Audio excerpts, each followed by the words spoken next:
Now I want you to take your left arm and drop it down to your left side. Let it relax. Let it just dangle there. Relax your wrist. Feel it straight. If your wrist is bent, you're not relaxed. Shake it out. Now, turn your palm toward me, but relax, relax. Now bring your hand up from the elbow. Touch the fingers to the strings and your thumb just in back. Let's try that one more time. Hand down to the side. Relax. Palm toward me. Okay, from the elbow, come up. Everything stays relaxed. Touch the fingers to the string and the thumb just behind the neck. Good. Now that's your basic arm and your hand position there. Let's look at the fingers. I hear a lot of people say play right on the fingertips. That's not easy to do because the fingertips technically are right in the middle of your finger. And I see a lot of people trying really hard to play right in the middle of their fingers. And it's not easy. In fact, not only is it not easy, it's not really natural. This is what should really happen. When your fingers are aligned, let's say you're at the 5th fret, if you want to play with me, 3rd string, 5th fret, and put fingers 1, 2, 3, 4 down. Now, press. Press all 4 fingers. What should happen when you press is your fingers should kind of spread out like this. See that? I'm pressing and it spreads out. Now, I call that a stance just because it looks kind of cool. It looks like a stance, martial arts stance, you know, cat, ready always. First finger is just a little bit on that side of its tip. Little finger is a little bit on that side of its tip. It looks really extreme probably from where you're looking, but it's just really a little over to the side, not a whole lot. And the 2 middle fingers are just slightly off the center. What this does is, first of all, it spreads your hand nicely. It allows space to exist between your middle joints. Very important. This way you're ready to go wherever you have to go. If your joints are glued together, okay, like I'm trying to do now, it's not actually that easy. There we go. See, they're glued together. Now before I go and pounce anywhere, I have to unglue my joints before I can move. So it's just better in the first place to allow maximum space in between your fingers there. Really it is. So I want you to think about that a little bit, work with it. You have the rewind button and the pause button. Look at the video. Let's look at the thumb. Now the thumb ideally, don't forget you're creating a vise here. So to create equal pressure, your thumb should ideally be right behind your first and second fingers. Don't scrunch it. Don't feel like you have to put it right in the center of your hand.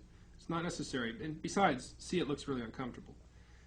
And don't move it over here either because that's going to throw your hand off balance. Likewise, don't move it up here over the neck. That's good for steel string playing, but these necks are too wide. Doesn't work.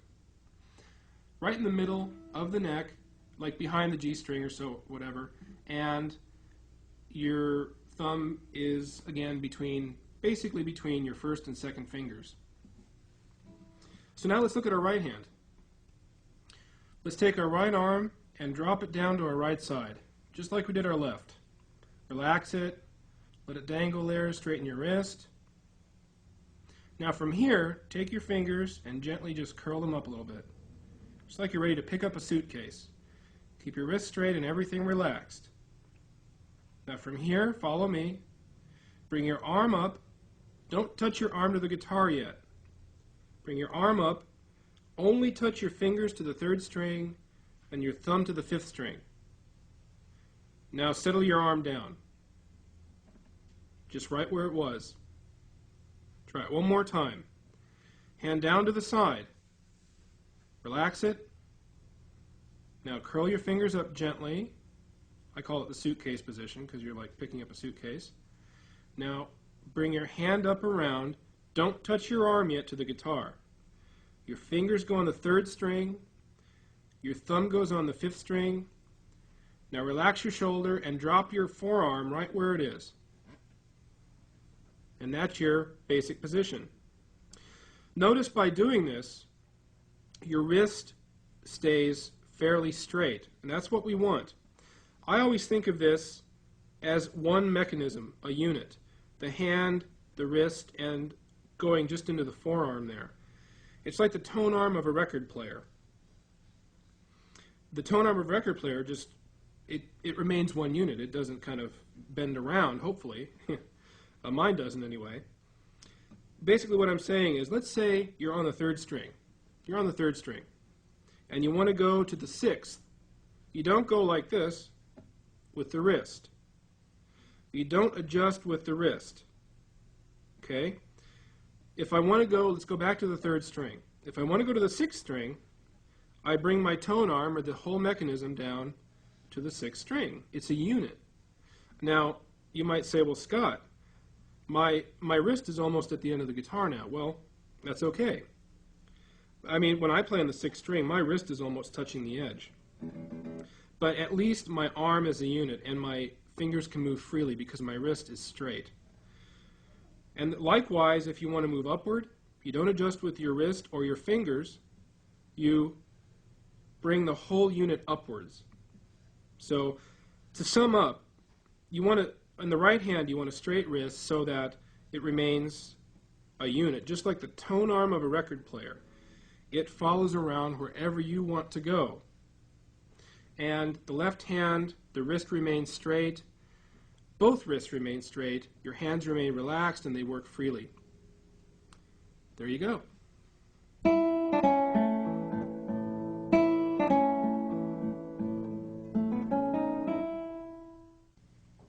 Now, before going on and talking about plucking the string, let's talk about nail shape, because we all need to shape our nails well.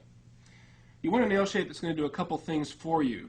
Obviously, one that gets a good tone, but also, just as important, you want a nail shape that's going to go through the string with the greatest of ease, and therefore make your finger work better. Now, you want to keep in mind that you're going to use as much of the edge of the nail as possible. And let me just explain. The next two diagrams will show you what I'm talking about. The two guys in these two diagrams here, numbers 1 and 2, they've done two really common things. The first guy has rounded off his nail. He's probably worked really hard on it, rounded it off nicely. But you notice where the string is exiting.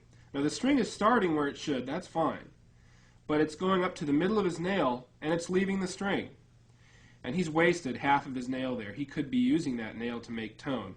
He's getting half the tone he could by using the nail surface you see there. Guy number 2, well, looks like he's tried a little bit of a ramp here, but not enough, because it turned out to be a point. And as you can see, the string, again, is starting where it should, but it's exiting in the middle of the nail. Not good. Not good. It's going to give him a thin sound. Because of that extra point there, it's going to give him an even thinner tone. Let me show you what's happening here. As you can see from the diagrams you just saw, they're exiting right in the middle of the nail. See that? They're starting there, which is great, and they're going play, play, play, exit, right there. They're wasting all this nail here. See that? Half the nail, which is they could be using that for tone production. Now let's take a look at what guys numbers 3 and 4 have done. Now you notice in number 3 here, he starts where he should, the string travels up the ramp, exits at the other side of his nail. He's using all of his nail.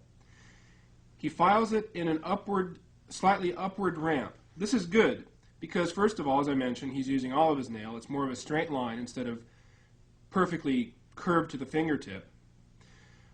But here the string is traveling uphill, which means as you're playing that the nail is actually helping push the string down into the guitar a bit. This is going to help in getting a fatter tone, and also later more of a variety of tone if you want.